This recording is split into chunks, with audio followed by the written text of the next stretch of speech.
I'm Daniel Marin. Welcome to 9 on 9, our new weekly in-depth interview show.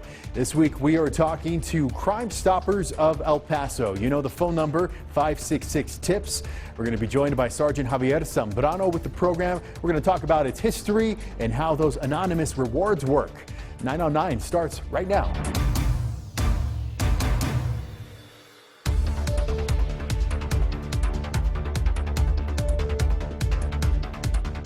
All right, Sergeant Zambrano, thank you so much for being with us. So a lot of our viewers were all very familiar with Crime Stoppers of El Paso, of course, the tips and the rewards. What's the history of the program here in El Paso? Well, it's actually a very interesting history. Crime Stoppers in El Paso started back in 1978, and actually it is the second program in the world. So the first program, it has an interesting history, started in Albuquerque, New Mexico back in 1976. The person that started it is Detective Greg McAleese. He was a detective out in Albuquerque Police Department, and he had a media background. So prior to him being part of the police department, he was a reporter, and he was working on a homicide, it was a robbery, and they had no leads on the case. So he got an idea of trying to do a reenactment of the crime and see if that would jar maybe people's memories or get somebody to come forward. And that's how it started. Interesting history on this as well is Greg McAleese, he was an avid reader of comic books. He used to watch and read Dick Tracy comics, and Dick Tracy had a group that helped him called the Crime Stoppers. And so he reached out to the publishers of Dick Tracy and got permission to call this new program Crime Stoppers. And that's actually where the name of Crime Stoppers came from. So it's actually related to the old comic books of Dick Tracy. Well, that started in Albuquerque. They started to get some success, and Leo Samaniego, who was, of course, our sheriff for a long time, prior to him being elected sheriff, he was part of the El Paso Police Department. He heard what was going on in Albuquerque. He sent a couple of our officers from our crime prevention unit to go see what Albuquerque was doing. And they met with Greg McAleese, saw what they were doing, and so in 1978, it started here in El Paso, and officially the first board meeting was held in November of 1978. That's interesting. Dick Tracy. I had no idea about that connection. Yeah. About how many tips do you receive on average for your cases? Well, the tips are not just on the cases we feature, so it's on a variety of different calls that we get. But as far as number of calls that we get is last year we had 2,450 calls in the year that came. From those 2,400 calls, we ended up actually having 1,437 workable or assignable tips. And so that means there was something there that an investigator might be able to look into. And so it's definitely quite a bit of information. And how many of those tips have led to arrests over the years?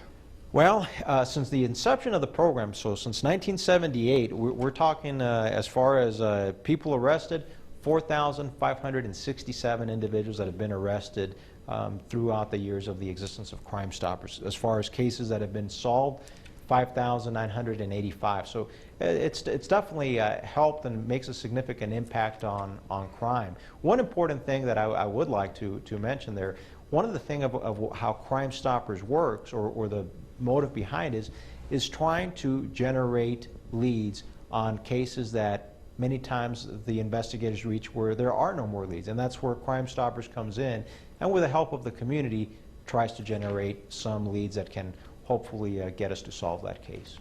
We're just getting started here on 9 on 9 tonight, talking with Crime Stoppers of El Paso. Up next, where the reward money comes from and how you can claim it and still remain anonymous. Stay with us.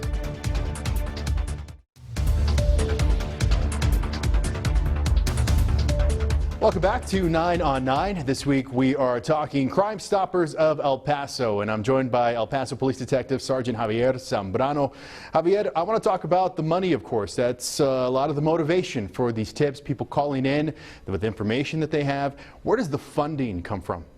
The funding actually comes from donations of the community, and that's one of the most important things that our Crime Stoppers Board does, and that is try to raise funds to pay those rewards and the operation of the program as well. But the majority of the funding comes from donations. Now, there is also additional funding, which actually comes from probation fees. So the state has, when a person is put on probation, I believe it's $5 that can go to the state Crime Stoppers program, so Crime Stoppers of Texas Crime Stoppers. But in addition to that, the judges locally can assess additional fees, and those directly benefit our Crime Stoppers program. Now, the caveat on that, though, is that funding that is received through probation fees has to specifically go for the payment of rewards. It can't be used for the operation of the program. It may only be used for the payment of rewards. Speaking of the payments of the rewards, how does that work exactly? Say I have some information, I call, and it leads to an arrest, and so now I'm owed some money. How do you remain anonymous with that? That's a great question, and I know there's many times people that wonder, well, how can I be anonymous if I'm going to get some money? This is how it works. So the caller has to call or actually submit the tip through the Crime Stoppers program. So it doesn't work if somebody happens to tell an officer directly or goes through another avenue. It has to go through the Crime Stoppers program. And this is to protect the anonymity of that person. And there is state law that protects people that call the program, so we can protect that identity. We do have a working agreement and contract with a specific bank here in El Paso, and that particular bank is the one that we give the information to pay the reward. So how it works, you give us a call, your tip was successful, we will give you information to go to this particular bank. So we're going to give you a password, we're going to give you a certain phrase, and you're going to write that on a sheet of paper.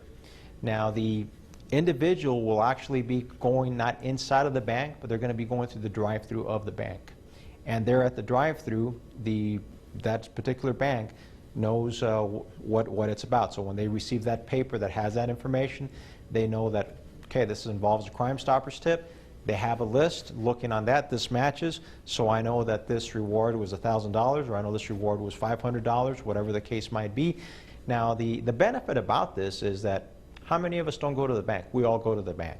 So it is not something where we tell the person they have to go to the bank at a specific hour or a specific lane or a specific day.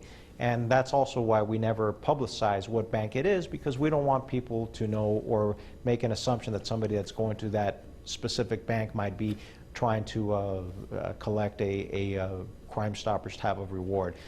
And typically what we do, the rewards are there for about a month, maybe a little bit more than a month, so we don't know when the tipster is going to go. We let the tipster know this information is there, and they could send somebody else. We don't know who's actually going to go and pick up the reward. We also let them know, make sure that you don't share this information with anybody else, because whoever ends up presenting this information is going to be the person that's going to be able to collect the money. So they're at the bank, they're not asking for any type of identification. They just provide that information we give them, they know what it involves, and so that person will be returned with the cash reward. Very interesting. I've always wondered how that works.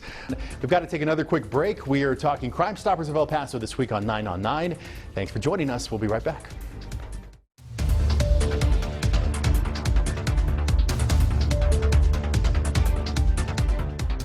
Welcome back to 9 on 9. We're talking with Crime Stoppers of El Paso this week. Sergeant Javier Zambrano, who I'm sure you've seen on TV before. Sir, how do you choose the crimes of the week? Well, that actually comes by the detectives and investigators of the different units. So we will let them know and remind them that we have openings for our crime of the week or other features. And detectives will reach out to us and let us know that they have a case that they would like us to consider to feature on there. And many of the requirements for a crime of the week, for instance, is it usually has to be a felony. And in addition, it's something where typically there's not any leads or not many more leads that the individual has. So sometimes we have good information as far as we have a picture of a person, but all of the information or the initial investigation didn't lead to us to be able to identify that person, so then they might come to the program and ask for assistance.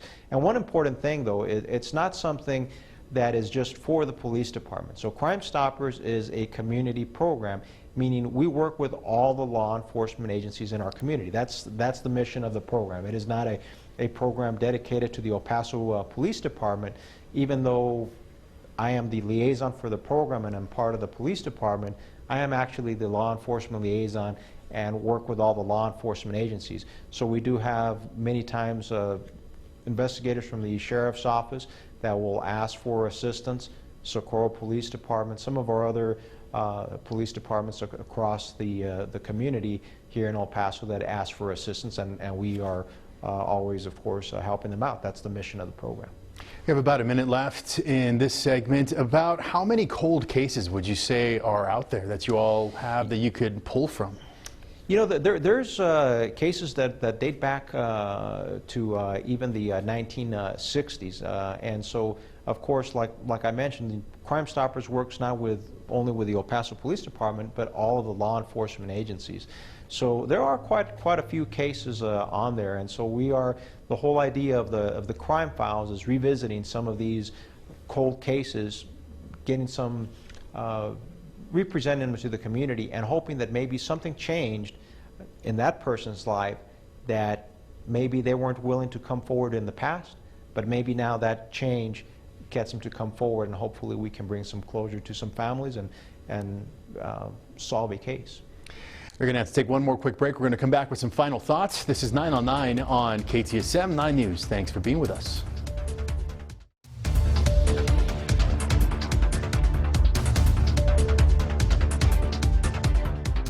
Welcome back to 9 on 9. We're talking with Crime Stoppers of El Paso this week. Before we go, I want to touch on technology, Sergeant Zambrano. I would imagine it's helping you all, this rise, and there's better cameras, there's phone cameras, doorbell cameras, and then, of course, social media. That's got to help you all.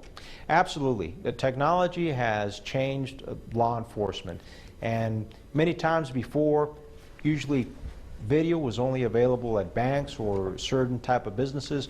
Now cameras are available in most businesses and most homes. So there is a lot more workable information that can be used. So that helps, of course, our program, because we can put that out. Crime Stoppers itself has changed. Originally, of course, it was just a phone call that people would make. We still have, of course, that, but people can also send us information through a P3 app, which is a Crime Stoppers app. There is also our Crime Stoppers website, and people can submit information via the website. So there's different avenues where people can do it. One of the things that we've expanded on as well is expanding on social media. So one of our coordinators deals a lot with our social media, so we are on several of the other social websites for neighborhoods, social websites for different community groups, and so we try to make a presence there and let people know that they can go ahead and submit tips, not through those mediums, but obviously through the website, through the phone call, or through the P3 app. All right, and of course the phone number is 566-8477, 566-TIPS. 566-TIPS. Thank you so much, Sergeant Javier Zambrano with the El Paso Police Department, and of course with Crime Stoppers of El Paso. Thank you so much for being with us, and thank you for joining us at home. That's going to do it for 9 on 9 this week. We will see you next time. Have a great evening. Thank you.